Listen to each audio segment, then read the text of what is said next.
ధార్మిక కార్మిక క్షేత్రం రాజన్న సిరిసిల్ల జిల్లా వార్తల సమాహారం ఎస్ఎస్ న్యూస్ కి స్వాగతం। ఈ రోజు వార్తలు। మానేరు వాగు నుంచి ఇసుక రీచ్కు అనుమతి ఇచ్చినట్లయితే పక్కనే ఉన్నటువంటి పొలాలు దెబ్బతిని రైతులు నష్టపోతారని అట్టి ఇసుక రీచ్కు అనుమతులు ఇవ్వొద్దంటూ ముస్తాబాద్ మండలం కొండాపూర్ గ్రామ రైతులు తహసీల్దార్కి వినతి పత్రం అందజేశారు। ముస్తాబాద్ మండలం కొండాపూర్ గ్రామం మానేరు వాగు నుండి ఇసుక రవాణాకు ప్రభుత్వం అనుమతి ఇచ్చింది। అట్టి అనుమతులను రద్దు చేయాలంటూ కొండాపూర్ గ్రామ రైతులు తహసీల్దార్ సురేష్ కి వినతి పత్రం అందజేశారు। ఈ సందర్భంగా రైతులు మాట్లాడుతూ కొండాపూర్ వాగు పరిహార ప్రాంతం నుండి ఇసుక తీయడం వల్ల చేతి పంపులు, బోర్లు, భూగర్భ జలాలు అడిగట్టిపోతాయని అన్నారు। దీంతో 100 ఎకరాల పంట పొలాలు ఎండుతాయని పేర్కొన్నారు। అంతేకాకుండా ప్రస్తుతం పొట్ట దశకు వచ్చిన వరి పొలాలు దెబ్బతిని రైతులు నష్టపోతారని ఆవేదన వ్యక్తం చేశారు। ఇట్టి విషయాన్ని జిల్లా కలెక్టర్ దృష్టికి తీసుకువెళ్లి కొండాపూర్ గ్రామానికి ఇచ్చినటువంటి ఇసుక అనుమతిని వెంటనే రద్దు చేయాలని కోరారు। ఈ కార్యక్రమంలో రైతులు, గ్రామస్తులు పాల్గొన్నారు। కొండాపూర్ గ్రామ ప్రజలము అందరం ఎంఆర్ఓ దగ్గరికి వచ్చి మాకు వాగు పొంటి ఉన్న పొలాలు 200 ఎకరాలు ఉన్నాయి కనుక అట్టి పొలాలు ఉచిక తీసిన ఎడల పొలాలు దెబ్బతింటాయని సార్ గారికి ఒక మెమోరో ఇచ్చి అందజేసినాము। ఇదే విధంగా రేపు సోమవారం నాడు కలెక్టర్ కూడా ఇవ్వడం జరుగుతుంది। ఎందుకంటే రైతాంగం అంతా ఇప్పుడు పొట్ట దశలో ఉంది వరి కనుక 200 ఎకరాలు ఇప్పుడు వాగు ఒడ్డున ఉన్న పొలాలకు ఇబ్బంది కాకుండా అందుకోసము ఉసుకను ఆపడం జరిగింది। కామారెడ్డి బీసీ డిక్లరేషన్ ఇచ్చిన హామీ ప్రకారం రానున్న పంచాయతీ ఎన్నికల బీసీలకు 42% రిజర్వేషన్ సౌకర్యం కల్పించాలని భారత రాష్ట్ర సమితి రాజన్న సిరిసిల్ల జిల్లా అధ్యక్షుడు తోట ఆగయ్య డిమాండ్ చేశారు। ఈ రోజు సిరిసిల్ల ప్రెస్ క్లబ్ లో ఏర్పాటు చేసిన విలేకరుల సమావేశంలో తోట ఆగయ్య మాట్లాడుతూ రాష్ట్ర వ్యాప్తంగా నిర్వహించిన కులగణన తప్పులు తడకగా ఉన్నదని స్వయంగా కాంగ్రెస్ పార్టీ నేతలే విమర్శిస్తున్నారని అన్నారు। గతంలో సకల జనుల సర్వేలో పాల్గొనవద్దని చెప్పిన ముఖ్యమంత్రి రేవంత్ రెడ్డి ఏ ముఖం పెట్టుకుని ప్రస్తుతం కులగణన చేశారో చెప్పాలన్నారు। చేసిన సర్వేలో తప్పులు దొర్లాయని ఉన్న జనాభా కంటే బీసీలను తక్కువగా చూపించి ఓసీల ఆధిపత్యాన్ని పెంచే ప్రయత్నం చేస్తున్నారని ఆరోపించారు। సమగ్ర సర్వే చేయించి బీసీలకు న్యాయం చేయాలని కామారెడ్డిలో ప్రకటించిన విధంగా 42% బీసీ రిజర్వేషన్ అమలు చేయాలని, అలాగే ఎస్సీ రిజర్వేషన్ అమలు చేస్తూ ఉద్యోగ ఉపాధి అవకాశాలు వారికి రావాల్సిన వాటాను వారికి దక్కేలా చూడాలని తోట ఆగయ్య డిమాండ్ చేశారు। ఈ విలేకరుల సమావేశంలో టెక్స్టైల్ డెవలప్మెంట్ కార్పొరేషన్ మాజీ చైర్మన్ గూడూరు ప్రవీణ్, టీఆర్ఎస్ పట్టణ అధ్యక్షుడు జిందం చక్రపాణి, ప్రధాన కార్యదర్శి మ్యానా రవి, తంగళపల్లి అధ్యక్షుడు గజబింకార్ రాజన్న తదితరులు పాల్గొన్నారు। 10 ఏళ్లలో 10% తగ్గించి చూపించిన ఒక ఘనత మాత్రం నీదే। కాబట్టి జరిగిన కులగణన రిపోర్ట్ను మరొకసారి రివ్యూ చేసి సమగ్రంగా నిర్వహించి నిజంగా బీసీల జనాభా నిష్పత్తి ప్రకారం వాళ్ళకి రిజర్వేషన్లు అమలు చేయాలి। కామారెడ్డి డిక్లరేషన్ ప్రకారం 42% రిజర్వేషన్లను వెంటనే అమలు చేయాలి। ఆ అమలు చేసిన రిజర్వేషన్లను కూడా నువ్వు ఏదో నామకే వాస్తాగా శాసనసభలో నేను డిక్లేర్ చేసిన అమలు చేసిన ఇగో ఇవి కేంద్రానికి పంపుతున్నా అని చెప్పేసి చాట్లతో అవుట్ చేసి కోచి కుక్కలను కొట్టాలని పెట్టినట్టుగా కాకుండా బరాబర్ కేంద్ర ప్రభుత్వంతో నువ్వు బడే బాయికి చోటే బాయివి। ఇక్కడ కూడా ఈ రాష్ట్రంలో ఇద్దరున్న కేంద్ర మంత్రులు కూడా నువ్వు తానా అంటే ఆయన వాళ్ళు తందాన అంటారు, నువ్వు తందాన అంటే వాళ్ళు తన అంటారు। కాబట్టి అందరు కూడా మీదంతా ఒకటే గ్యాంగ్, ఒకటే చోటే బాయ్ బడే బాయ్ గ్యాంగ్। కాబట్టి నువ్వు ఏదైతే అసెంబ్లీలో తీర్మానం చేసినావో, ఏదైతే కామారెడ్డి డిక్లరేషన్ ప్రకారం 42% అమలు చేస్తానన్నావో అది కేంద్ర ప్రభుత్వం దగ్గరికి తీసుకుపోయి మోడీ దగ్గరికి తీసుకుపోయి అది అమలు చేయించే జిమ్మెదారు నీదే। కేవలం ఎన్నికల్లోనే కాకుండా చట్టసభల్లో కూడా అమలు చేయాలి। విద్యా ఉద్యోగ అవకాశాల్లో కూడా బీసీలకు 42% అమలు చేసినప్పుడే నిన్ను బజార్లో తిరగనిస్తారు బీసీలు, నిన్ను గ్రామాలకు రానిస్తారు, నిన్ను ఎక్కడ పర్యటించడం లేకపోతే బరాబర్ బడుగు బలహీన వర్గాల చేతిలో నీకు శిక్ష తప్పదు, నీకు చీత్కారం తప్పదని చెప్పేసి హెచ్చరిస్తూ ఉన్నాను। రెండో అంశం ఏంటంటే నిన్న మాదిగ రిజర్వేషన్ అట్లాగే వారి వర్గీకరణ గురించి 2014లో తెలంగాణ రాష్ట్రం సాధించిన వ్యక్తిగా ఉమ్మడి ఆంధ్రప్రదేశ్లో అనేక విషయాల్లో నీళ్లు నిధులే కావచ్చు, విద్యా ఉద్యోగాలలో కావచ్చు, తెలంగాణ రాష్ట్రానికి తెలంగాణ ప్రాంతానికి అన్యాయం జరుగుతుందని చెప్పేసి రాష్ట్ర సాధనే ధ్యేయంగా కేసీఆర్ గారు ఉద్యమ బాట బట్టి మొక్కవోని ధైర్యంతో మడమ తిప్పని నేతగా ఇలా ఈ రాష్ట్రాన్ని సాధించారు। తెలంగాణ జాతిపితగా, తెలంగాణ బాపుగా ఈ ప్రజలందరూ కూడా ఇలా ప్రతి ఇంట ఫోటో పెట్టుకొని కొలుస్తూ ఉన్నారు। కాంగ్రెస్ ఎమ్మెల్యేలు కూడా మొన్న గూడెం మైపాల్ రెడ్డి కావచ్చు, నిన్న దానం నాగేందర్ కావచ్చు, బరాబర్ కేసీఆర్ గారి ఫోటోలు మా ఇండ్లలో ఉంటాయి, మా గుండెల్లో ఉంటాయని చెప్పేసి ఇలా నీ కాంగ్రెస్ శాసనసభ్యులు కూడా చెప్తా ఉన్నారు. అట్లాంటి గొప్ప వ్యక్తి తెలంగాణ బాబు కేసీఆర్ గారు. ఇలా వారు చేసిన అభివృద్ధి కార్యక్రమాలు, ఇవాళ వారు చేసిన సంక్షేమ కార్యక్రమాలన్నీ కూడా ప్రజలు గుర్తుంచుకొని రోజు కూడా నీ మీద పాటలు కట్టారు. 3 రంగులు కాదు, నువ్వు ఊసర వెళ్ళి లెక్క నువ్వు మార్చిన 30 పార్టీలు మార్చిన 30 రంగులు మార్చిన వ్యక్తిగా ప్రతి ఆడబిడ్డ, ప్రతి విద్యార్థి, ప్రతి మేధావి కూడా ఇలా నీ మీద పాటలు బట్టి కైగట్టి పాడుకుంటా ఉన్నారు. ఎంత గొప్ప పాటలు అంటే ఇక మరి మీడియా పరంగా ఆ పాటలు వినిపించరాదు. ఇలా అన్ని సోషల్ మీడియాలలో కూడా మారిమోగిపోతూ ఉన్నాయి నీ మీద పాటలు. అవి విని నువ్వు కనీసం ఇక నుంచి అయినా కానీ నువ్వు ఇచ్చిన హామీలు, దొంగ హామీలు 420 హామీలు, 6 గ్యారంటీలను అమలు చేసే దిశగా ఆలోచన చేయాలి. లేకపోతే నువ్వు ఇచ్చిన 420 కూడా రేవంత్ రెడ్డిని కూడా చూసి సిగ్గుపడుతుంది. ఎందుకంటే అందులో 420 అంటే ఏదన్నా అనుకోకుండా నెంబర్ వస్తే అరే నువ్వు 420 నెంబర్ వచ్చిందని చెప్పేసి బాధపెట్టాడు. ఇలా ఆ 420 కూడా సిగ్గుపడుతుంది రేవంత్ రెడ్డిని చూసి. ఏమో నాకు ఇక్కడ చెడ్డ పేరు వస్తుందో, ఈ రేవంత్ రెడ్డి 420 జయంగా నాకే చెడ్డ పేరు వస్తుందని చెప్పేసి ఆ 420 సంఖ్య కూడా సిగ్గుపడే విధంగా నీ ప్రవర్తన ఉన్నది. పోతే మాదిగ రిజర్వేషన్ మీద కూడా అసెంబ్లీలో ఏదో నువ్వు బిల్లు పాస్ చేసినావు. ఇంతకుముందు ఎవరు కూడా ఈ అంశం మీద మాట్లాడలేదు. ఇలా గౌరవ మందకృష్ణ మాదిగ గారు నిజంగా కూడా ఇలా తెలంగాణ రాష్ట్రాన్ని కేసీఆర్ గారు ఎట్లయితే సాధించి ఈ ప్రజలకు అందించిండ్రో, ఇలా మాదిగ రిజర్వేషన్ కోసం, వర్గీకరణ కోసం అనేక సంవత్సరాల పాటు అనేక ప్రభుత్వాలతో పోరాడి ఇలా మాదిగ మరియు వారి ఉపకులాల జాతి ఉద్ధరణ కోసం, వాళ్లకు కావలసిన వర్గీకరణ కోసం పోరాడి ఇలా సుప్రీంకోర్టులో కేసేసి అవి అమలయ్యేదాకా, సుప్రీంకోర్టు తీర్పు వచ్చేదాకా కొట్లాడి వారిలో స్ఫూర్తి నింపిన గొప్ప నేత, మానవతావాది మందకృష్ణ మాదిగ గారు. అట్లాంటి వ్యక్తి పేరెత్తకుండా నువ్వు అసెంబ్లీలో నువ్వేదో ఉద్ధరించినావు.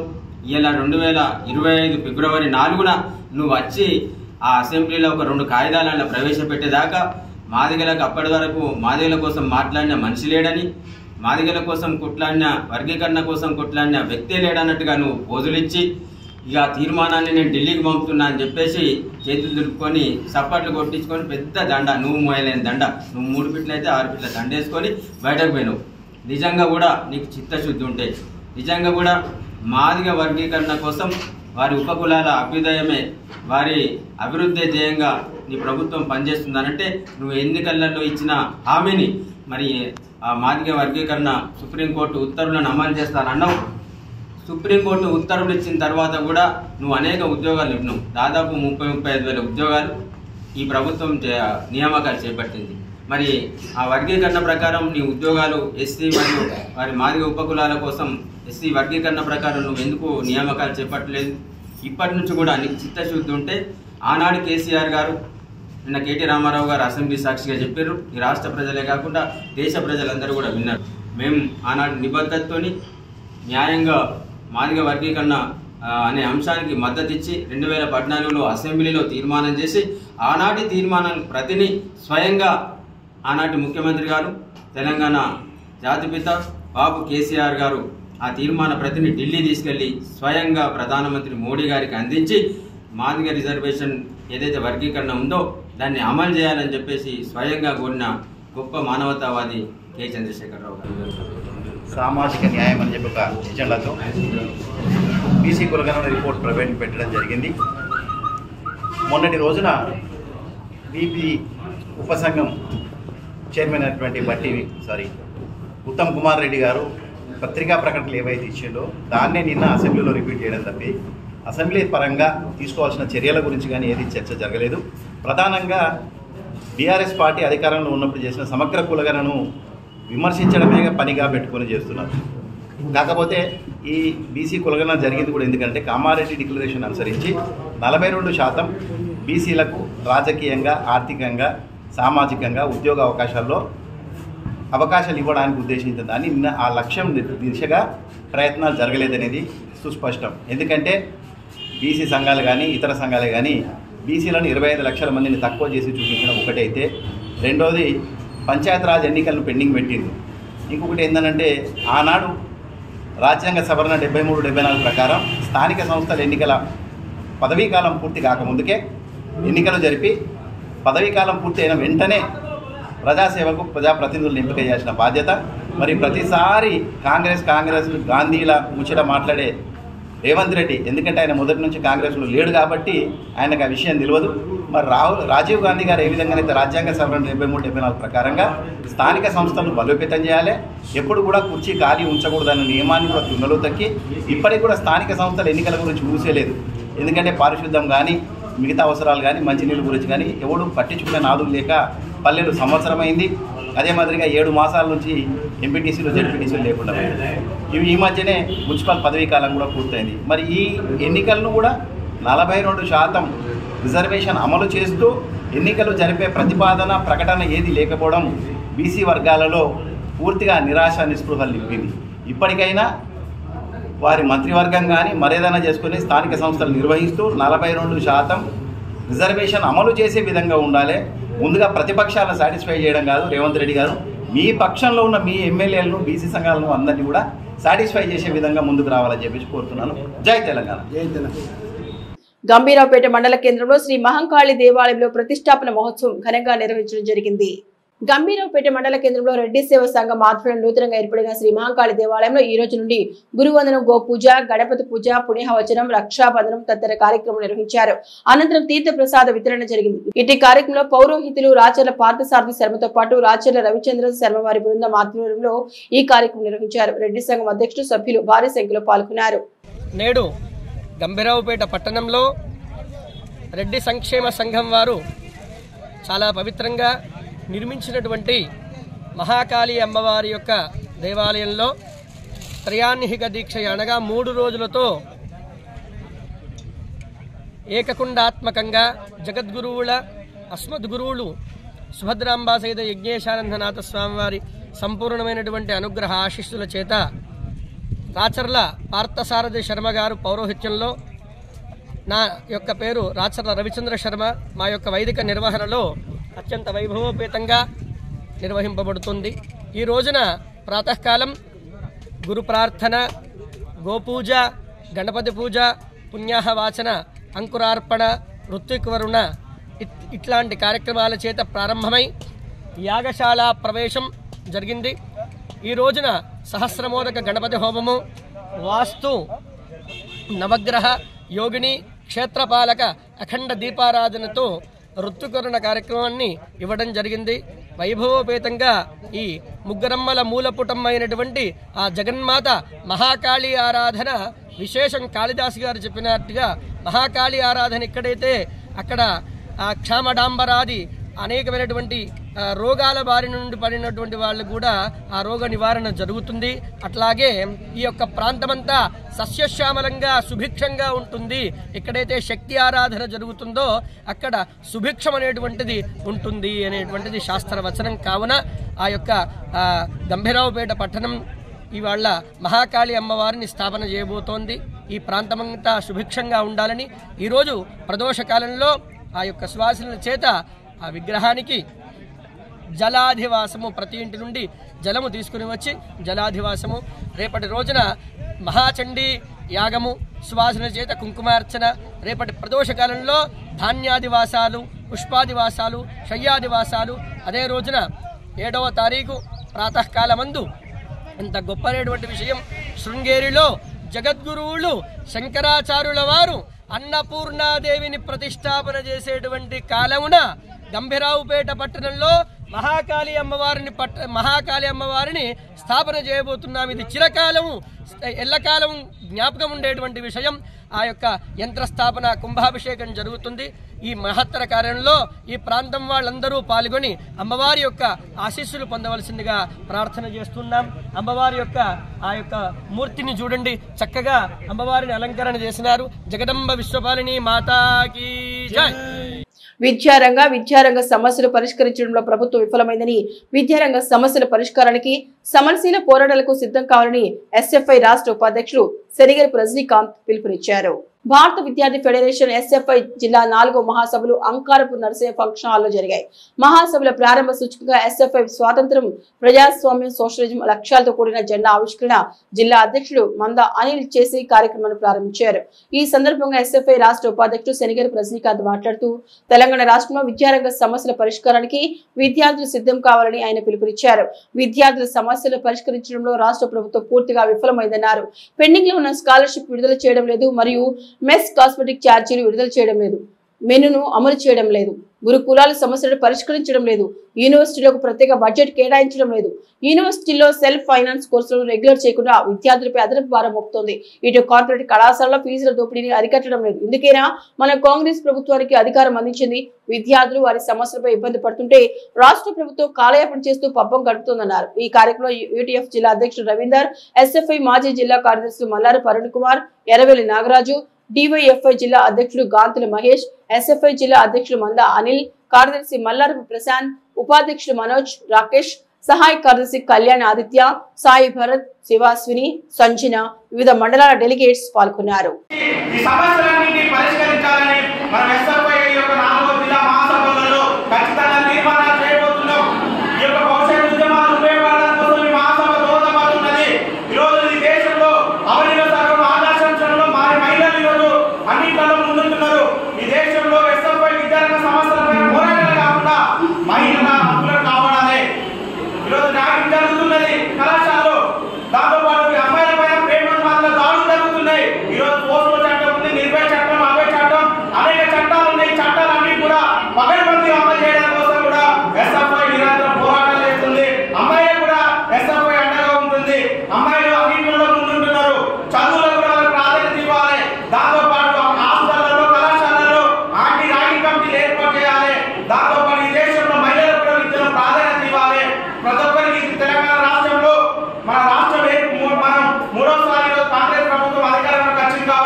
మందకృష్ణ మాదిగ తలపెట్టిన లక్ష డబ్బులు 1000 గొంతుల కార్యక్రమాన్ని విజయవంతం చేయాలని ఇల్లంతకుంట మండలం కందికట్కూరు గ్రామంలో ఎంఆర్పీఎస్ నాయకులు పోస్టర్ ఆవిష్కరించారు. ఇల్లంతకొండ మండలంలోని కందికట్కూరు గ్రామంలో లక్ష డప్పుల ప్రదర్శన ఈ రోజు ఎంఆర్పీఎస్ కందికట్కూరు గ్రామ శాఖ ఆధ్వర్యంలో ఘనంగా నిర్వహించారు. ఏదైతే లక్ష డప్పుల సభ ఈ నెల 7న యథావిధిగా కొనసాగుతోందని రాష్ట్ర కమిటీ నుంచి కూడా పిలుపునివ్వడం జరిగింది. ఈ వర్గీకరణ కోసం పక్క రాష్ట్రాల పక్క జిల్లాల్లో గ్రామాల్లో ఏకం చేయడం కోసం 7వ తారీఖు రోజున సభను విజయవంతం చేయాలని కోరారు. తెలంగాణ రాష్ట్రంలో కూడా ప్రభుత్వం అసెంబ్లీలో కేబినెట్ సమావేశంలో ఆమోదం తెలపడం జరిగింది, కానీ మనకు పైనుంచి ఎలాంటి ఆదేశం రాలేదు. కాబట్టి ఈ సమావేశానికి ఎంఆర్పీఎస్ నాయకులు పూల బంధువులు హాజరు కావాలని జిల్లా ఎంఆర్పీఎస్ నాయకులు, మండల నాయకులు తదితరులు కోరారు. ఎస్సీ వర్గీకరణ సాధనకై గౌరవ శ్రీ మందకృష్ణ మాదయ్య గారు గత 35 సంవత్సరాల నుంచి సుదీర్ఘ పోరాటం చేస్తున్నటువంటి విషయం మనందరికీ తెలిసిందే. మరి ఈరోజు వర్గీకరణ అయినట్టుంటే మన జాతి బిడ్డలకు కానీ మన చదువుకుంటున్నటువంటి విద్యార్థులకు ఉద్యోగాలు వస్తాయి, రిజర్వేషన్లు వస్తాయనే ఉద్దేశంతో మన జాతి ఆత్మగౌరవం కోసం 35 సంవత్సరాల నుంచి పోరాటం చేస్తున్నటువంటి గౌరవ శ్రీ మందకృష్ణ మాదయ్య గారికి ఈ సందర్భంగా కందికట్కూరు గ్రామ ఎంఆర్పీఎస్ పక్షాన పాదాభివందనాలు తెలియజేస్తా ఉన్నాను. మరి ర్యాలీ ఈరోజు ఫిబ్రవరి 7 ఏదైతే ఉందో ఎల్లుండి హైదరాబాదు తరలి వెళ్ళడానికి కందికట్కూరు గ్రామంలో ర్యాలీ నిర్వహించడం జరిగింది. డప్పు కళాకారులతోటి ఎంఆర్పీఎస్ గ్రామశాఖ అధ్యక్షులు సావనపల్లి పరశురాము గారి ఆధ్వర్యంలో నిర్వహించడం జరిగింది. మరి కార్యక్రమానికి ముఖ్య అతిథులుగా ఎంఆర్పీఎస్ రాష్ట్ర నాయకులు ఆవునూరి ప్రభాకర్ మాదయ్య గారు హాజరయ్యడం జరిగింది.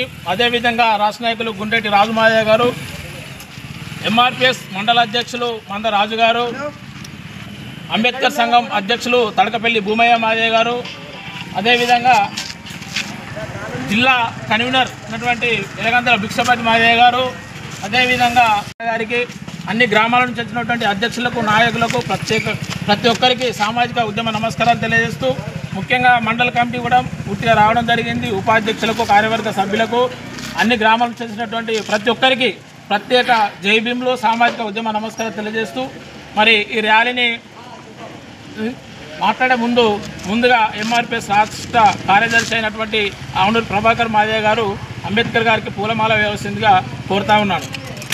కందికట్కూరు గ్రామంలో మాది రిజర్వేషన్ పోరాట సమితి మరి గౌరవనీయులు మందకృష్ణ మాది గారు ఫిబ్రవరి 7 తారీఖు నాడు తలపెట్టినటువంటి మరి 1,00,000 గొంతులు 1,00,000 డప్పులు 1000 గొంతుల కార్యక్రమాన్ని మరి డప్పుల ప్రదర్శన ఈ కందికట్కూరు ఎంఆర్పీఎస్ గ్రామశాఖ అధ్యక్షుడి ఆధ్వర్యంలో మరి ఘనంగా మరి నిర్వహించడం జరిగింది. ఏదైతే మందకృష్ణ మాది గారు తలపెట్టినటువంటి సభ ఏదైతే ఉందో ప్రదర్శన 7 తారీఖు నాడు యథావిధిగా కొనసాగుతుంది అనేది కూడా మరి రాష్ట్ర కమిటీ నుంచి కూడా పిలుపునివ్వడం జరిగింది. ఏదేమైనప్పటికీ కూడా మరి ఈ 1-2 నెలల నుంచి కూడా అన్నగారు మరి వర్గీకరణ సాధించుకునే దిశగా మరి తెలంగాణ రాష్ట్ర ప్రభుత్వము వర్గీకరణ ఆర్డినెన్స్ తీసుకొచ్చేటువంటి పద్ధతిలో అన్నగారు మరి కార్యక్రమాన్ని తీసుకొని మరి రాష్ట్రంలో అన్ని జిల్లాల్లో మరి పక్క రాష్ట్రాల్లో కూడా మరి ఈ కార్యక్రమాన్ని విజయవంతం చేయడం కోసం అన్నగారు పిలుపునివ్వడం జరిగింది. మరి ఆ మేరకి అందరూ కూడా అన్నగారి ఆదేశాల మేరకు మరి అన్ని రాష్ట్రాల్లో కూడా మన రాష్ట్రంలో కూడా మరి మన జిల్లాలో కూడా పూర్తి స్థాయిలో మరి గ్రామ స్థాయిలో మాదిగ ఉపకులను కూడా ఏకం చేసి వల్ల మరి ఈ వర్గీకరణ సాధించుకునే దిశగా మరి 7 తారీఖు నాడు జరిగేటువంటి సభను మనం విజయవంతం చేయడం కోసం అన్నగారి పిలుపు మేరకు మరి అంతటా కూడా మరి ఇటువంటి ప్రదర్శనలు జరుపుకొని మరి చేసుకున్నాం. కాబట్టి మరి ఏదేమైనప్పుడు కూడా తెలంగాణ ప్రభుత్వం మరి ముందుగానే ఒక 2 రోజుల ముందుగానే మరి నిన్ననే అసెంబ్లీ మరి క్యాబినెట్ కూర్చుని కూడా మరి వర్గీకరణకు ఆమోదం తెలిపినట్టుగా మనం అందరం కూడా సోషల్ మీడియాలో చూస్తున్నాం, పేపర్లలో కూడా చూస్తున్నాం. కాబట్టి ఏదేమైనప్పటికీ కూడా కార్యక్రమం అనేది మరి అక్కడి నుంచి రాష్ట్ర కమిటీ నుంచి మందకృష్ణ మాది గారి నుంచి ఇప్పటి వరకు ఏ ఆదేశాలు రాలేదు. కాబట్టి ఖచ్చితంగా కార్యక్రమం అనేది మాత్రం ఖచ్చితంగా కొనసాగుతూ ఉంటుంది. మరి ముందు చెప్పినట్టుగా అన్నగారు ఒకవేళ వర్గీకరణ ఆమోదం తెలిపితే విజయోత్సవ కార్యక్రమం ఉంటుంది, లేదంటే మరి చావు తప్పు అనేది కార్యక్రమం ఉంటుంది. కాబట్టి తప్పకుండా దానికి సిద్ధం కావాలనేది కూడా అన్నగారు ముందుగానే చెప్పడం జరిగింది. సరే ఏదేమైనప్పటికీ కూడా మన మాదిగ శక్తి ఏందో మన బలం ఏందో మనం చూపించుకొని మనం హక్కులను సాధించుకునే దిశగా మనం అందరం కూడా కష్టపడి పనిచేసినాం. కాబట్టి మరి ఆ సభను విజయవంతం చేయడం కోసం కూడా అందరూ కూడా మరి ఇదే పట్టుదలతోటి ఉండే కార్యక్రమాన్ని విజయవంతం చేయవలసిందిగా పిలుపునిస్తూ మరి ముఖ్యంగా ఈ కార్యక్రమంలో పాల్గొన్నటువంటి మరి అందరూ కూడా మరి అంబేద్కర్ సంఘం అధ్యక్షులు భువన్న గారికి, అదేవిధంగా ఎంఆర్పీఎస్ జిల్లా కన్వీనరు ఎలగందుల భిక్షపతి మాది గారికి, అదేవిధంగా జిల్లా కో కన్వీనర్ ఎంఆర్పీఎస్ సవనపల్లి రాకేష్ మాది గారికి, పసుల వెంకట మాది గారికి, అదేవిధంగా మందరాజు ఇల్లంతకుంట మండలం అధ్యక్షుడు గారికి, అదేవిధంగా ఉపాధ్యక్షులు మహేందర్ గారికి, మరి అన్ని గ్రామాల నుంచి వచ్చినటువంటి ఎంఆర్పిఎస్ మరి నాయకులకు, సీనియర్ నాయకులకు, మరి గ్రామ కమిటీ అధ్యక్షులకు కూడా మరి ఎంఆర్పిఎస్ రాష్ట్ర కమిటీ తరఫున మరి ధన్యవాదాలు చేస్తూ ఏదైతే ముందున్న కార్యక్రమాన్ని మీరంతా కూడా దానికి సన్నద్ధం కావాల్సిందిగా తెలియజేస్తున్నాం. జై. ఈ నెల 9న వేములవాడలో జరిగే TUWJ 143 మహాసభలను విజయవంతం చేయాలని ముద్రించిన వాల్ పోస్టర్లను ఈ రోజు సిరిసిల్లలో ఆవిష్కరించారు. ఈ రోజు సిరిసిల్లలో ఏర్పాటు చేసిన కార్యక్రమం TUWJ 143కు సంబంధించి ఈ నెల 9న వేములవాడలో జరిగే మహాసభను విజయవంతం చేయాలని ముద్రించిన వాల్ పోస్టర్ ను ఆవిష్కరించారు. ఈ సందర్భంగా యూనియన్ సీనియర్ నాయకులు లాయిక్ పాషా మాట్లాడుతూ జర్నలిస్టుల హక్కుల సాధన ధ్యేయంగా మహాసభలు ఏర్పాటు చేయడం జరిగిందని, ప్రతి జర్నలిస్టు మహాసభలో పాల్గొని సభను విజయవంతం చేయాలని అన్నారు. తెలంగాణ యూనియన్ ఆఫ్ వర్కింగ్ జర్నలిస్టుల సంఘం TUWJ H143 మహాసభలు వేములవాడ పట్టణంలోని మహాదేవ్ ఫంక్షన్ హాల్లో ఈ నెల 9న నిర్వహించనున్నాం. ఈ సందర్భంగా వేములవాడ TUWJ H143 మిత్రులతో కలిసి పోస్టర్ ఆవిష్కరణ చేయడం జరిగింది. ఈ మహాసభకు కరీంనగర్, జగిత్యాల, సిరిసిల్ల జిల్లాల నుండి పెద్ద ఎత్తున జర్నలిస్టు తరలి వచ్చి ఈ మహాసభను విజయవంతం చేయాలని విజ్ఞప్తి చేస్తున్నాం. జర్నలిస్టుల సంక్షేమం, అభివృద్ధి, హక్కుల సాధన కోసం జర్నలిస్టులంతా ఐకమత్యంగా ఉంటూ పోరాటం చేయాలని పిలుపునిస్తూ ఈ మహాసభను విజయవంతం చేయాల్సిందిగా మరోసారి విజ్ఞప్తి చేస్తున్నాం. Thank you. రాజన్న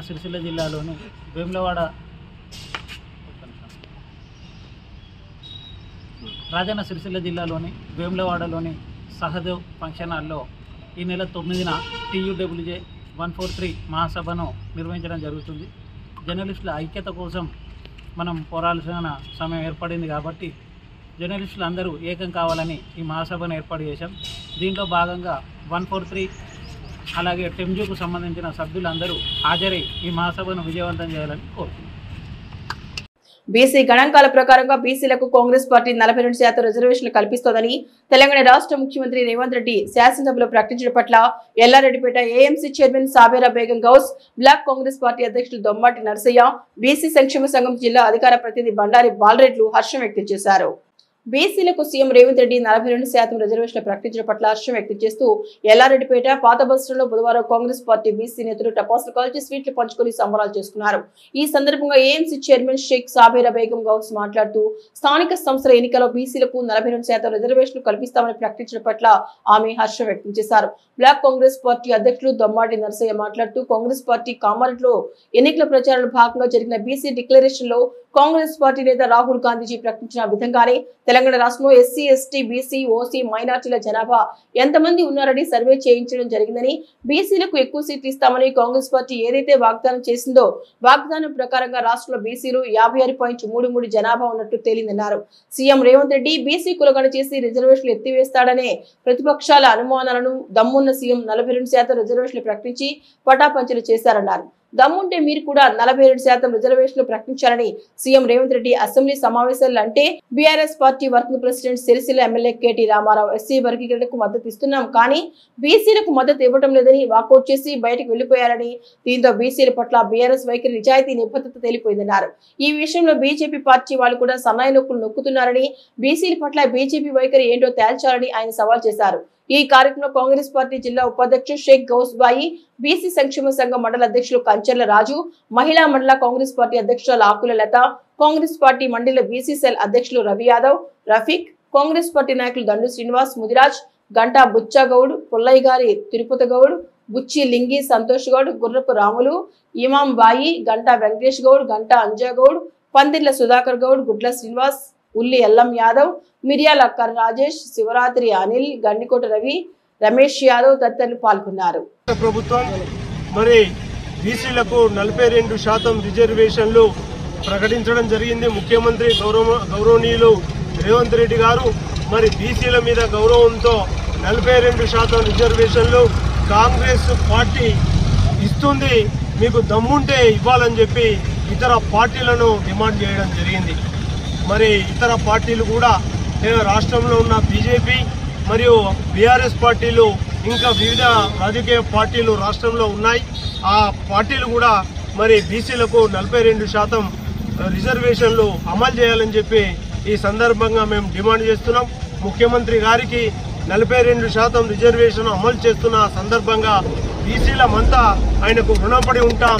స్థానిక సంస్థల ఎన్నికల్లో బీసీలందరూ మరి కాంగ్రెస్ పార్టీ పక్షాన ఉండి ఆ కాంగ్రెస్ పార్టీ అభ్యర్థులు ఎవరైతే పోటీ చేస్తారో వాళ్ళందరినీ గెలిపించాల్సిందిగా విజ్ఞప్తి చేస్తూ ఈ కార్యక్రమానికి వచ్చేసినటువంటి అందరికీ పేరు పేరున ధన్యవాదాలు. ఈరోజు మా కాంగ్రెస్ పార్టీ కామారెడ్డి లోపల జరిగినటువంటి ఏదైతే బీసీ డిక్లరేషన్ ఉందో మా ప్రియతమ నాయకులు రాహుల్ గాంధీ గారు బీసీ డిక్లరేషన్ ప్రకటించడం జరిగింది. దానికి అనుగుణంగానే ఈరోజు బీసీ డిక్లరేషన్ లోపల భాగంగా కుల గణన చేసి ఏ కులానికి చెందిన వారు ఎంతమంది ఉన్నారు, ఎస్సీలు ఎంతమంది ఉన్నారు, బీసీలు ఎంతమంది ఉన్నారు, ఎస్టీలు ఎంతమంది ఉన్నారు, ఓసీలు ఎంతమంది ఉన్నారు, మైనార్టీలు ఎంతమంది ఉన్నారు అనేటువంటి అంశాలు పూర్తి స్థాయి లోపల 50 రోజుల లోపల ఎన్యూమరేటర్ల ద్వారా సర్వే చేయించడం జరిగింది. ఆ సర్వే లోపల భాగంగా ఈరోజు ఏదైతే బీసీ కులాలకు ప్రాధాన్యత ఇస్తాం, బీసీ కులాలకు ఎక్కువ సీట్లు ఇస్తామని కాంగ్రెస్ పార్టీ ఎన్నికల లోపల వాగ్దానం చేసిందో ఆ వాగ్దానానికి అనుకూలంగా ఈరోజు యావత్ బీసీ జనాభా మొత్తము 56.33గా ఈరోజు తేలడం జరిగింది. దానికి అనుగుణంగానే ముఖ్యమంత్రి రేవంత్ రెడ్డి గారు సాక్షాత్తు ఏదో బీసీల కోసం తీర్మానం ప్రవేశపెట్టి బీసీల కోసం ఏదో కులగణన చేసి మళ్ళీ ఎత్తేస్తాడు అనేటువంటిది అపోహ ఏదైతే ఉన్నదో ఆ అపోహను పటాపంచలు చేస్తూ 42% ఇవాళ బీసీలకు ఇవ్వడానికి మేము సిద్ధంగా ఉన్నామని చెప్పి ప్రభుత్వం ప్రకటించడం జరిగింది. దానికి అనుగుణంగా మిగతా రాజకీయ పార్టీలు TRS party working president KTR ఏం చేసిండు, మేము ఎస్సీల దానికి మద్దతు ఇస్తున్నాము, వర్గీకరణకు బీసీల దానికి ఇస్తలేము అని చెప్పి వాకౌట్ చేయడం జరిగింది. దీంతో మీకు బీసీల పట్ల ఉన్నటువంటి నిజాయితీ నిబద్ధత ప్రజలందరికీ కూడా ఈరోజు తెలుసుకోవడం జరిగింది. ఈరోజు బీజేపీ కూడా సన్నాయి నొక్కులు నొక్కుతుంది. ఈ బీజేపీ నాయకులకు సూటిగా ప్రశ్నిస్తా ఉన్నాం, మీరు ప్రధానమంత్రికి మోడీకి చెప్పి దేశమంతా కూడా అయ్యేలా బీసీ కులగణన ఏదైతే ఉందో చేసి బీసీలకు న్యాయం చేయాలని చెప్పి ఈ సందర్భంగా డిమాండ్ చేస్తా ఉన్నాం. ముఖ్యమంత్రి రేవంత్ రెడ్డి గారు ఇంత సాహసోపేత నిర్ణయం తీసుకున్నందుకు ఆయనకు ప్రత్యేకంగా ఈరోజు బీసీల పక్షాన ధన్యవాదాలు కూడా తెలియజేస్తా ఉన్నాము. జై కాంగ్రెస్. బీసీ కులగణన ఇవాళ రేవంత్ సార్ రిలీజ్ చేశారు, చాలా సంతోషము. ఇవాళ ఎవరు లేని ఇంత పార్టీలు అందరు వచ్చిండ్రు. రేవంత్ సర్కార్ చేసిన అభివృద్ధి పనులు ఎవరు చేయని 100 ఏళ్ల నుంచి ఎదురు చూస్తున్నాం కానీ ఎవరు చేయలేదు. ఇవాళ మా కాంగ్రెస్ ప్రభుత్వం అందరికీ ఆలోచిస్తారు. ఎవరు మంచిది చెడుది గరీబుల గురించి ఆదరించే పార్టీ మా కాంగ్రెస్ ప్రభుత్వం. రేవంత్ సర్కార్కు ఆదిశీల్ అన్న గారికి, కేకే మహేందర్ అన్న గారికి పేరు పేరున ధన్యవాదాలు. మల్లన్న సాగర్ నీటిని ముస్తాబాద్ తో పాటు మండలంలోని చెరువులు కుండల నింపి సాగుతో పాటు తాగునీటికి ఎలాంటి ఇబ్బందులు కలగకుండా చూడాలంటూ ముస్తాబాద్ మండల అఖిలపక్ష నేతలు రైతులు తహసీల్దార్ సురేష్ కి వినతి పత్రాన్ని అందజేశారు. ముస్తాబాద్ తహసీల్దార్ కార్యాలయం వద్ద పట్టణ అఖిలపక్షం ఆధ్వర్యంలో రైతులతో కలిసి మల్లన్న సాగర్ నీటిని వెంటనే ముస్తాబాద్ పట్టణంలోని లింగంకుట్ట పెద్ద చెరువుకు మరియు మండలంలోని వివిధ గ్రామాలకు నీటిని నింపాలంటూ తహసీల్దార్ సురేష్ కు వినతి పత్రం అందించారు. ఈ సందర్భంగా వారు మాట్లాడుతూ రానున్న వేసవి కాలాన్ని దృష్టిలో పెట్టుకుని మల్లన్న సాగర్ నీటిని గ్రామాల్లోని చెరువులు కుంటలు నింపాలన్నారు. గతంలో మాదిరిగానే కాళేశ్వరం జలాలను మండలానికి తీసుకొచ్చి సాగుతో పాటు తాగుతూ ఎలాంటి ఇబ్బందులు కలగకుండా చూడాలని కోరారు. ఉన్నతాధికారులతో వెంటనే మాట్లాడి జలాలను తీసుకురావాలని, లేని పక్షంలో వేసవిలో సాగు చేసిన పంటలు దెబ్బతింటాయని వారు వెల్లడించారు. ఈ కార్యక్రమంలో బీఆర్ఎస్ పట్టణ పార్టీ అధ్యక్షుడు ఎద్దండి నరసింహారెడ్డి, బీజేపీ పట్టణ అధ్యక్షుడు మెంగని మహేందర్, మాజీ జిల్లా కోఆప్షన్ సభ్యులు ఎండి సర్వర్, మాజీ సర్పంచ్ నల్లా నర్సయ్య, మల్లారపు సంతోష్ రెడ్డి, బీఆర్ఎస్ యూత్ మండల అధ్యక్షుడు సేలువ స్వామి, నాయకులు గూడూరి భరత్, తాళరాజు, కంచం నరసింహులు, శరయ్య, ముక్కా మల్లయ్య, ప్రసాద్ చారి, సత్యం శ్రీనివాస్, బండి ఎల్లం, కోడే శ్రీనివాస్, ఎండి జహంగీర్, రైతుల నీరటి సత్యం, ఆర్కుల నరసింహారెడ్డి, ప్రసాద్ రెడ్డి, నీరటి శంకర్, దేవేంద్ర రెడ్డి, పెంటయ్య, అనమేని రాములు, రాజు, శ్రీనివాస్ తదితరులు పాల్గొన్నారు. బీఆర్ఎస్ పక్షాన మరియు రైతులందరం కలిసి అఖిల పక్షం ఆధ్వర్యంలో అంటే రైతులు పంట పండించడానికి మూలాధారమైనటువంటి నీరు, వారు ఏంటంటే రైతులు నాటు వేసినప్పటి నుంచి మొదలుకొని మరి కోతలయ్యేంత వరకు కూడా సఫిషియెంట్గా వాటర్ ఉంటేనే పంట దిగుబడి మంచిగా వస్తుందనే ఒక ఆలోచన ఉంటుంది. కాబట్టి ఇప్పుడున్నటువంటి ప్రభుత్వాన్ని మేము విన్నవించేది ఒకటే, ఎందుకంటే రైతులు ఆల్రెడీ ఇప్పటికే నాట్లు వేసుకున్నారు. ఇంతకుముందు మీరు చెప్పిన విధంగా, ఇంతకుముందు ఉన్నటువంటి ప్రభుత్వం ఇచ్చిన విధంగా ఇప్పుడు మల్లన్న సాగర్ నుంచి నీటిని విడుదల చేసి రైతులకు సకాలంలో అందించినట్టయితే వారి పంట బాగుంటుంది. మనము నీళ్లు ఇచ్చే దానిలో ఒక రోజు 2 రోజులు ఆలస్యమైనప్పటికీ కూడా ఆ ఆలస్యంతోనే ఇక్కడ భూమి ఎండిపోవడం జరుగుతుంది. మరి తర్వాత ఎన్ని నీళ్ళు ఇచ్చినా కూడా వాటిని తిరిగి పొందలేము. కాబట్టి ఆ దిశగా ప్రయత్నం చేసి అందరూ కలిసి ఈరోజు ఎంఆర్ఓ గారికి వినతి పత్రం ఇవ్వడం జరుగుతూ ఉంది. సకాలంలో రైతులకు నీళ్ళు అందించాలి. మల్లన్న సాగర్లో ఉన్నటువంటి నీటిని మొత్తం మా ముస్తాబాద్ మండల కేంద్రంలో ముస్తాబాద్ మండలానికి మొత్తం సంబంధించినటువంటి రైతులు చెర్లు కుంటలు నింపుకుంటూ అన్ని కాలువల ద్వారా నీటిని ఇచ్చినట్టయితే రైతులు సకాలంలో పంట పండించుకోవడానికి అవకాశం ఉంటుంది. కాబట్టి ఈ సందర్భంగా అందరం కూడా వచ్చి ఎంఆర్ఓ గారికి వినతి పత్రం ఇవ్వడం జరిగింది. తక్షణమే నీటిని విడుదల చేసి ఇప్పుడు రాజాకపేట చెరువు నుంచి మరియు మోయిన్కుంట నుంచి ముస్తాబాద్ చెరువుకు లింగంకుంటకు మాకు ముస్తాబాద్ పట్టణానికి మరీ ప్రత్యేకంగా ప్రాణాధారం ఏంటంటే లింగంకుంట. ఆ లింగంకుంటలో నీళ్లు ఉన్నట్టయితేనే మాకు ఉన్నటువంటి బోర్లు కానీ బావులు కానీ వాటిలో ఊట ఉండి వాళ్ళ నీళ్లు వాడుకోవడానికి అవకాశం ఉంటుంది. కాబట్టి ఈ తక్షణమే ప్రభుత్వం చర్య తీసుకొని తక్షణమే నీటిని విడుదల చేయాలని చెప్పేసి మేము డిమాండ్ చేస్తూ ఉన్నాం. ముస్తాబాద్ రైతుల పక్షాన అఖిలపక్షం బీఆర్ఎస్ పార్టీ బీజేపీ పార్టీ ఆధ్వర్యంలో మేము రైతుల పక్షాన ఇక్కడ మన ఎంఆర్ఓ గారికి మల్లన్న సాగర్ ద్వారా తొందరగా నీళ్లు విడిచి ముస్తాబాద్లోని లింగంకుంట మరియు పెద్ద చెరువు తొందరగా నింపాలని చెప్పి వినతి పత్రం ఇవ్వడం జరిగింది. ఎందుకంటే ఇప్పుడు చూస్తుంటే ఎండాకాలం ఇప్పుడే వచ్చేసింది అన్నట్టు ఎండలు బాగా కొడుతున్నాయి. మరియు ఇక్కడ వరలల్లో కూడా పొలాలకు కూడా నీళ్లు సరిగా సరిపోవడం లేదు. భూగర్భ జలాలు కూడా తగ్గిపోవడం జరుగుతుంది. కాబట్టి ఈరోజు మేము ఇక్కడికి వచ్చి తొందరగా మద్దికుంట చెరువు, రాజకపేట చెరువు, లింగంకుంట, ముస్తాబాద్ మరియు ముస్తాబాద్ మండలంలోని చెరువులన్నీ కాళేశ్వరం ద్వారా నీళ్లు నింపి రైతులను ఆదుకోవాలని మేము డిమాండ్ చేస్తున్నాం.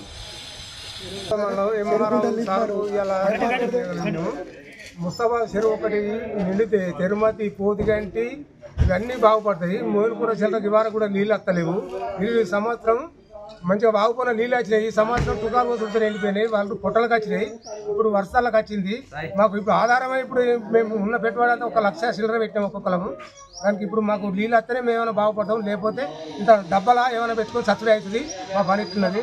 నీకుండా ఖాళీ ఉన్నది. ముస్తాబాద్ చెరువు కూడా సగం ఎండిపోయి ఉన్నది. ముస్తాబాద్ చెరువు ఒకటి వెళితే పోతిగంటి, తిరుమతి ఇవన్నీ కవర్ అవుతాయి. ముస్తాబాద్లో అందరికీ కవర్ అవుతాయి. దయచేసి మాకు నీళ్ళు ఖచ్చితంగా ఈ 2 రోజులు నీళ్ళు వస్తేనే మేము బాగుపడతాం. లేకపోతే బాగుపడము. సిరిసిల్లలో పవర్లూమ్ కార్మికులు ఎదుర్కొంటున్న సమస్యలపై Telangana powerloom workers union CIT ఆధ్వర్యంలో గణేష్ నగర్ ఏరియాలో పనిచేసిన పవర్లూమ్ కార్మికుల సమావేశం జరిగింది. ఈ సమావేశంలో 2023 యూనియన్ సబ్సిడీ, కూలీ పెంపు, వర్కర్ టు ఓనర్ మరియు ఇతర సమస్యలపై చర్చించడం జరిగింది.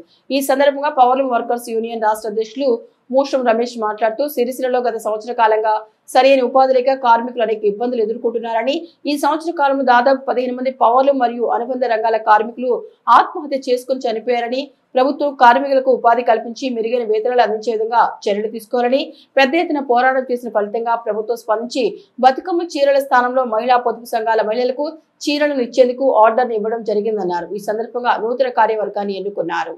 గణేష్ నగర్ సంబంధించినటువంటి పవర్లూమ్ కార్మికుల సమావేశం సిఐటి పవర్లూమ్ వర్కర్స్ యూనియన్ ఆధ్వర్యంలో నిర్వహించుకోవడం జరిగింది. ఈ సందర్భంగా గణేష్ నగర్కి సంబంధించినటువంటి నూతన పవర్లూమ్ వర్కర్స్ యూనియన్ ఏరియా నూతన కమిటీ కూడా ఎన్నుకోవడం జరిగింది. ఈ గణేష్ నగర్ సంబంధించిన నూతన కమిటీకి సంబంధించి 17 మందితోటి కమిటీ ఎన్నుకోవడం జరిగింది. దీనికి సంబంధించిన అధ్యక్షులు బాసా శ్రీధర్ గణేష్ నగర్ సంబంధించిన కార్మిక వర్గం నుంచి అధ్యక్షతగా ఉంటాడు. అట్లాగే బూరా తిరుపతి గారు కూడా కార్యదర్శిగా, అట్లాగే ఉపాధ్యక్షులు కొండ దేవేందర్, అట్లాగే బొల్లి మోహన్, అట్లాగే మిట్టపల్లి అశోక్, సహాయ కార్యదర్శిగా సంగంనేని మంత సంగంనేని, అట్లాగే సహాయ కార్యదర్శిగా బండి రాజశేఖర్, అట్లాగే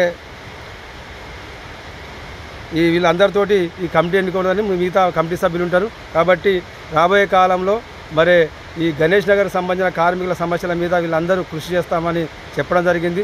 వాళ్ళందరికీ అండదండగా ఇక్కడ కార్మిక వర్గం కూడా ఉండాలని తెలియజేస్తాను. ముఖ్యంగా మనం ఈరోజు అన్ని ఏరియాలలో ఈ 10 రోజులలో మొత్తం సిరిసిల్లలో ఉన్నటువంటి అన్ని ప్రాంతాల్లో కూడా ఏరియా కమిటీ వేయడం జరుగుతూ ఉంది. దాన్ని కూడా కార్మిక వర్గం సహకరించాలని తెలియజేస్తాను. ముఖ్యంగా చూసినట్టయితే ఈ ఏరియా కమిటీల ద్వారా రేపు రాబోయే కాలంలో పోరాట కమిటీ కూడా ఏర్పాటు చేయడం జరుగుతూ ఉంటుంది. ఇప్పుడు మనము మన యూనియన్గా 17 తారీఖు నాడు కార్మికులకు సంబంధించిన డిమాండ్లు మన యజమానులకు అట్లాగే లేబర్ అధికారికి అట్లాగే చేనేత జౌలి శాఖ గారికి మొన్న ఇవ్వడం జరిగింది. ఈ 17 తారీఖు లోపల కార్మికులకు సంబంధించిన పాలిస్టర్కి సంబంధించిన కూలీ అగ్రిమెంట్ చేయాలి. అట్లాగే 2023కి సంబంధించిన యారాన్ సబ్సిడీ విడుదల చేయాలి. దాని తర్వాత రాబోయే ఏదైతే చీరలు వీటికి సంబంధించిన కూలీ కార్మికుల కూలీ నిర్ణయించాలి. రోజుకు 1000 రూపాయల కూలీ వచ్చే విధంగా కార్మికుల కూలీ నిర్వహించాలని డిమాండ్ చేస్తాను. అదేవిధంగా రాబోయే ప్రభుత్వ చీరలు ఏవైతే ఉన్నాయో వీటికి కూడా కార్మికులకు గతంలో ఇచ్చిన మాదిరిగా యారాన్ సబ్సిడీ కొనసాగించాలి. దాంతోపాటు అనుబంధ రంగాల కార్మికులకు కూడా యారాన్ సబ్సిడీ ఇవ్వాలని డిమాండ్ చేస్తాను. వర్కర్ టు ఓనర్కు సంబంధించిన ప్రభుత్వం మరి అది తక్కువ వయసు పెట్టాలని చూస్తుంది. 50 ఏళ్ళకే సరిపోదు. కాబట్టి పవర్లూమ్ రంగంలో పనిచేసేటువంటి కార్మికులు 50 దాదాపు 60 ఏళ్ళ వరకు చాలామంది పనిచేస్తూ ఉన్నారు. కాబట్టి అది 50 ఏళ్ళకు పరిమితి చేస్తే చాలామంది కార్మికులు అన్యాయం జరుగుతుంది. కాబట్టి దాన్ని 55 ఏళ్ళకు పెంచాలని మేము పవర్లూమ్ వర్కర్స్గా సీనియర్గా డిమాండ్ చేస్తా ఉన్నాం. కాబట్టి ఈ డిమాండ్ల పరిష్కారం కొరకు 17 తారీఖు లోపల ఈ సమస్య ప్రభుత్వ అధికారులు కావచ్చు యజమానులు పరిష్కరించకుంటే ఆ తర్వాత మరి అందరం ఏ రోజైనా సమ్మెకు వెళ్ళడానికి కార్మికులకు సిద్ధంగా ఉండాలని ఈ సందర్భంగా తెలియజేస్తాము. ఏఐటీయూసీ రాష్ట్ర పిలుపుల భాగంగా కేంద్ర బీజేపీ ప్రభుత్వం అనుసరిస్తున్న రైతు కార్మిక ప్రజా వ్యతిరేక విధానాలకు నిరసనగా రాష్ట్ర వ్యాప్తంగా కలెక్టర్ల ముందు నిరసన కార్యక్రమం చేపట్టడం జరిగింది. రాజన్న సిరిసిల్ల జిల్లా కలెక్టరేట్ ముందు నిరసన తెలిపి యోగోకి లెటర్ ఇవ్వడం జరిగింది. ఈ సందర్భంగా నాయకులు మాట్లాడుతూ 44 కార్మిక చట్టాలను తొలగించి 4 కోట్లుగా విభజించి ఏప్రిల్ 1 నుండి అమలు చేసి నిర్ణయాన్ని ఉపసంహరించుకోవాలని డిమాండ్ చేశారు.